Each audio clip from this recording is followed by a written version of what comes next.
ഈ രാഹുൽ ഗാന്ധി നടത്തുന്ന ഈ രാജ്യാന്തര യാത്രകൾ ഇപ്പോൾ വലിയൊരു ഫലിതമായിട്ട് മാറിയിരിക്കുകയാണ്. എല്ലായിടത്തും ചെന്ന് ഇന്ത്യയിലെ ജനാധിപത്യം തകർന്നിരിക്കുന്നു, മോദി അത് തകർത്തിരിക്കുകയാണ് എന്നൊക്കെ പറഞ്ഞാണ് ഈ പ്രഭാഷണങ്ങൾ നടത്തുന്നത്. എങ്കിലൊരു കാര്യം, ഇതേ ജനാധിപത്യ പ്രക്രിയയിലൂടെയാണ് അദ്ദേഹം പ്രതിപക്ഷ നേതാവായിട്ട് തിരഞ്ഞെടുക്കപ്പെട്ടത്. സിമ്പിളായിട്ട് ചെയ്യാവുന്ന ഒരു കാര്യമേ ഉള്ളൂ, വളരെ ലളിതമായിട്ട്. ഞാൻ എൻ്റെ പ്രതിപക്ഷ നേതാവ് സ്ഥാനം രാജിവെക്കുകയാണ്, കാരണം ഇത് നീതിയുക്തമായ രീതിയിലല്ല നടന്നത് എന്ന് പറയേണ്ടതേ ഉള്ളൂ. അതുപോലെ തന്നെയാണ് കേരളത്തിൽ ഈയിടെ തദ്ദേശ തെരഞ്ഞെടുപ്പ് നടന്നു. ഒന്നും പറയാതെ കേരളത്തിലെ ജയിച്ച ആൾക്കാരെ, പ്രവർത്തകരെ അല്ല, അദ്ദേഹം അഭിനന്ദിക്കുകയാണ് ചെയ്തത്. അപ്പോൾ അവിടെ ഇല്ലേ, അവിടെ ഈ വോട്ട് മോഷണം, വോട്ട് ചോരി, ക്രമക്കേട് ഇതൊന്നും ഇല്ലേ അവിടെ? അപ്പം മോദി അല്ലെങ്കിൽ ഇന്ത്യ ഗവൺമെൻറ് അത് കയ്യിലെടുത്തിട്ടില്ലേ? അപ്പോൾ ഇതെല്ലാം ഒരു കേന്ദ്ര ഗവൺമെൻറ് തന്നെ ആണല്ലോ അന്നും ഇന്നും ഭരിക്കുന്നത്. അപ്പോൾ എന്ത് വിഡ്ഢിത്തങ്ങളാണ്! താൻ പപ്പുവാണ് എന്ന് വീണ്ടും ഈ വിദേശത്തുള്ളവരെ കൂടി അറിയിച്ചു കൊണ്ടിരിക്കുന്നത്. അവിടെ ചിന്തിക്കുന്നവരുണ്ടാവുമല്ലോ, അവർ ചിന്തിക്കുമ്പോൾ ഫലിതമായിട്ട് തോന്നില്ലേ ഇത്? തീർച്ചയായിട്ടും സാർ, അതെ, അദ്ദേഹം ജോർജ് സോറോസ് എന്ന് പറഞ്ഞ ഡീപ് സ്റ്റേറ്റിന്റെ പുള്ളിയുടെ അമ്മാവനും കൂടെ അങ്കിൾ സോറോസ് ഈ ഫണ്ടും വാങ്ങിച്ചുകൊണ്ട് ഒരു അമേരിക്കൻ നയം നടപ്പാക്കാൻ ഇന്ത്യയിൽ അവരെ നിയോഗിച്ച ആളായിട്ടാണ് അദ്ദേഹം പെരുമാറുന്നത്. അദ്ദേഹം കഴിഞ്ഞ ദിവസം ബർട്ടി സ്കൂളിൽ ജർമ്മനിയിൽ ബെർലിനിൽ നടത്തിയല്ലോ, ആ പ്രഭാഷണത്തിലും പറഞ്ഞു അമേരിക്കൻ ഹെജിമണിയെ നമ്മൾ തള്ളിക്കളയാൻ പാടില്ല എന്നും പറയുന്നുണ്ട്. നമ്മൾ അമേരിക്കൻ മേൽക്കോയ്മയ്ക്ക് ഇടയ്ക്ക് കീഴടങ്ങി എന്ന രീതിയിൽ സംസാരിക്കുന്നുണ്ട്. ഇത് രണ്ടും അദ്ദേഹത്തിനെ കുറിച്ച് BJP പറഞ്ഞു ഇപ്പോഴും അദ്ദേഹം ഒരു കുട്ടിയാണെന്ന് തെളിയിക്കുന്നു. അദ്ദേഹം കോൺഗ്രസ് എന്ന പാരമ്പര്യമുള്ള ഒരു പാർട്ടിയുടെ നേതാവാണ്. ആ പാർട്ടിയിൽ അദ്ദേഹം ശ്രമിക്കേണ്ടത്, ഇപ്പോൾ അദ്ദേഹം ആരൊക്കെയാണോ അദ്ദേഹത്തെ താങ്ങി നിർത്തിയിരിക്കുന്നത്, അതായത് ഉയരത്തിൽ നിർത്തിയിരിക്കുന്നത്, ആ കൈകളേക്കാൾ ശക്തമായ കൈകളും വാക്കുകളുമായിട്ട് അദ്ദേഹം മാറേണ്ടതുണ്ട്. ഇപ്പൊ ശശി തരൂർ ഒരു മികച്ച പാർലമെന്ററിയനാണെന്നുള്ള കാര്യം നമുക്കറിയാം. അദ്ദേഹത്തെക്കാൾ മികവ് കാണിക്കുമ്പോഴാണല്ലോ ഈ ശശി തരൂരിനെ ഒതുക്കിയതിൽ കാര്യമുണ്ട്, അല്ലെങ്കിൽ ശശി തരൂർ അതിന് അർഹനല്ല എന്നൊരു തോന്നലുണ്ടാകും. ഈ കോൺഗ്രസിൽ ഡബിൾ മൈൻഡ് സൃഷ്ടിക്കുന്ന, കോൺഗ്രസിനെ കൺഫ്യൂഷനിലാക്കുന്ന, നാശത്തിലേക്ക് കൊണ്ടുപോകുന്ന ഒരു പോളിസിയാണ് വർഷങ്ങളായിട്ട് രാഹുൽ ഗാന്ധി ചെയ്യുന്നത്. ഈ കോൺഗ്രസ് എന്ന് പറയുന്നത് ഒരു കുടുംബ സ്വത്താണോ? അമ്മ മകനങ്ങ് കളിക്കാനായിട്ട് കൊടുക്കുന്ന ഒരു കളിപ്പാട്ടം പോലെ കൊടുക്കേണ്ട സാധനമാണോ കോൺഗ്രസ് എന്ന് പറയുന്നത്? അവർക്ക് അവരുടേതായ താല്പര്യങ്ങളുണ്ട്. നമ്മൾക്ക് എല്ലാവർക്കും നമ്മുടെ കുട്ടികളോട് താല്പര്യമുണ്ട്. പക്ഷേ എന്നെ അത്ഭുതപ്പെടുത്തുന്ന ഒരു കാര്യം, കോൺഗ്രസ്സിൽ ചുണക്കുട്ടികളില്ലേ ഇതിനെ ചോദ്യം ചെയ്യുവാനായിട്ട്, രംഗത്ത് വരുവാനായിട്ട്? ഈ പാർട്ടി ഇല്ലാതായി പോകുന്നതിൽ കോൺഗ്രസ്സുകാർക്ക് യാതൊരു ബുദ്ധിമുട്ടുമില്ല. അവർക്ക് താൽക്കാലിക നേട്ടത്തിനും ലാഭത്തിനും വേണ്ടി ആരാണോ അധികാരത്തിലിരിക്കുന്നത് അവരെ ചുമന്നുകൊണ്ട് നടക്കുക, അവർക്ക് മണിയടിക്കുക, അവരെ ഇന്നിപ്പോൾ ക്രിസ്മസ് ആണല്ലോ, അപ്പോൾ അവർക്ക് ഓശാന പാടുക, നമ്മുടെ ഈസ്റ്ററിന് പറയുന്ന വാചകമാണ് എന്നൊരു നിലയിലേക്ക് അധപ്പതിക്കുമ്പോൾ. അല്ല, ചോദ്യം ചെയ്ത ഒരാളുണ്ട്, ജ്യോതിരാദിത്യ സിന്ധ്യ. അദ്ദേഹത്തിനെ പുറത്താക്കി. അങ്ങനെ ഇപ്പൊ കേന്ദ്ര മന്ത്രിസഭയിലുണ്ട് അദ്ദേഹം. അതെ, ശരത് പവാർ ചോദ്യം ചെയ്തതാണ് ഒരു കാലഘട്ടത്തിൽ. അതെ. അപ്പോൾ അങ്ങനെ ആരെങ്കിലും ചെയ്തിട്ടുണ്ടെങ്കിൽ അത് നമ്മളെ കുറിച്ചൊരു ചോദ്യം വരുമ്പോൾ ആ ചോദ്യം പഠിക്കുകയും പരിഹാരം ചെയ്യുകയും ചെയ്യുമ്പോഴാണ് ജനാധിപത്യം വിജയിക്കുന്നത്. ഇവിടെ അതല്ല, നിശബ്ദമാക്കുക, ഏകാധിപത്യം പോലെ എതിരാളികളെ ഇല്ലാതാക്കുക എന്നൊരു സമീപനമാണ് കാണിക്കുക. വളരെ കാര്യം പറയുമ്പോൾ കോൺഗ്രസ് വലിയ ജനാധിപത്യ പാർട്ടിയാണെന്ന് അവർ പറയും. കോൺഗ്രസ് ജനാധിപത്യ പാർട്ടിയാണെങ്കിൽ എന്തുകൊണ്ട് വർഷങ്ങളായിട്ട് ഒരു കുടുംബത്തിലുള്ള ആൾക്കാരെ മാത്രം ഈ ജനാധിപത്യ കോൺഗ്രസിലെ അംഗങ്ങൾ തിരഞ്ഞെടുക്കുന്നു? അപ്പൊ അവരുടെ ജനാധിപത്യത്തിൽ എന്തോ പ്രശ്നമുണ്ട്.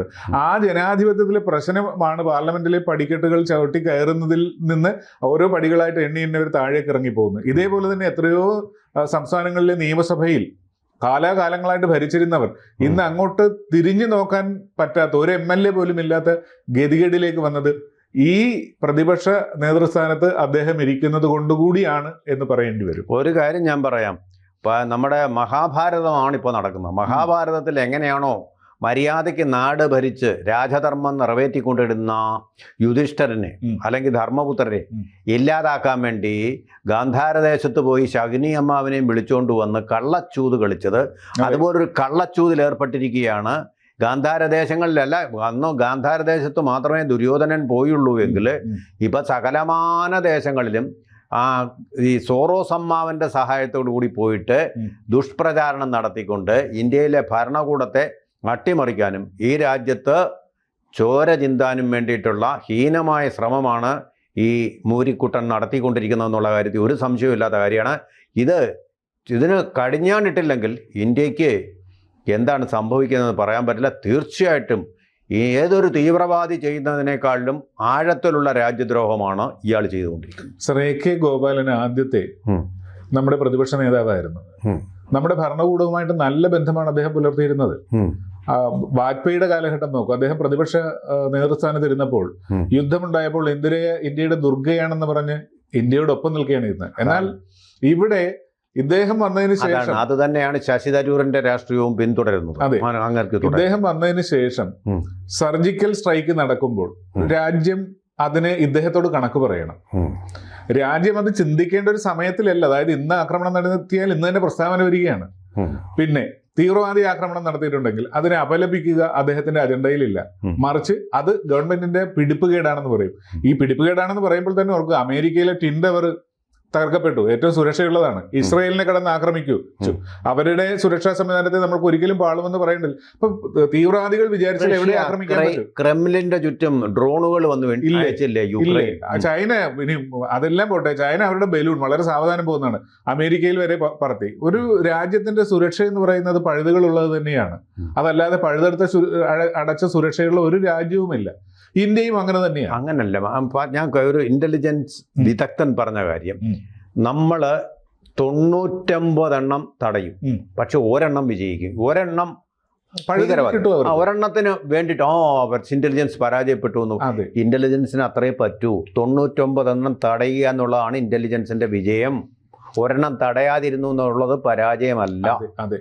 അപ്പോ ഇദ്ദേഹം സൈന്യത്തെ അവഹേളിക്കും. ഈ ഇന്ത്യക്ക് ഒരു പ്രത്യേകതയുണ്ട്.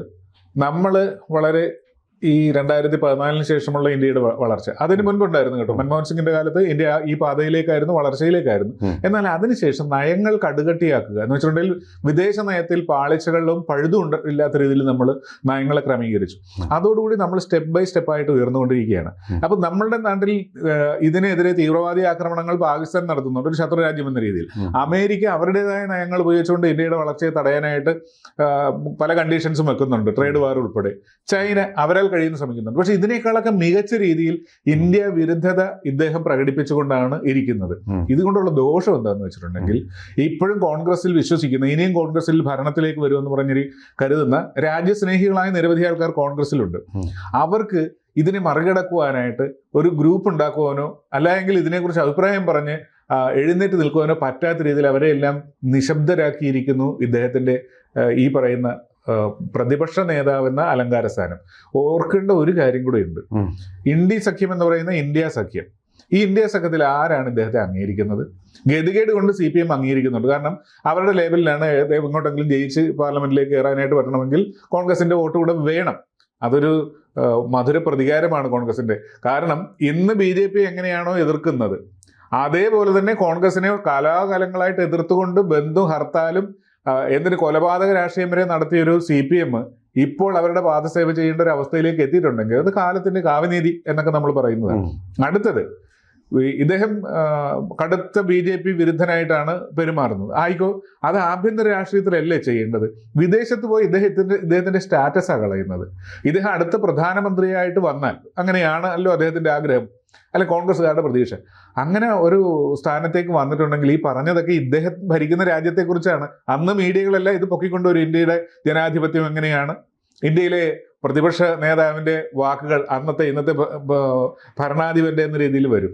അപ്പോൾ അച്ചടക്കമുള്ളൊരു രാഷ്ട്രീയക്കാരനായിട്ട് മാറാൻ അദ്ദേഹത്തിന് ഇതുവരെ സാധിച്ചിട്ടില്ല. അത് മാഷേ, ഞാൻ പറഞ്ഞിട്ട് നമ്മൾ ഒരു കണക്കിന് നോക്കുമ്പോൾ ഇന്ന് ക്രിസ്മസ് ദിനമാണല്ലോ, ദിവ്യ കാരുണ്യത്തിൻ്റെ ദിനം കൂടിയാണല്ലോ. അപ്പോൾ നമ്മൾ അതിനെ അങ്ങനെയൊന്നും കാണണ്ട. നമ്മൾ ഈ ഓട്ടിസം ബാധിച്ച കുട്ടികളില്ലേ, അവരോരോ ക്ലാസ്സിൽ പോകുമ്പോഴാണെങ്കിൽ ഇങ്ങനെ നമ്മളത് വളരെ സഹാനുഭൂതിയോടുകൂടി, ഒരു പക്ഷേ അനുഭൂതിയോടുകൂടി, നമ്മൾ എങ്ങനെയാണ് അനുതാപത്തോടു കൂടി കാണണം. സിമ്പതി പോരാ, അവിടെ എമ്പതിയും കൂടെ വേണം. നമ്മുടെ കുട്ടി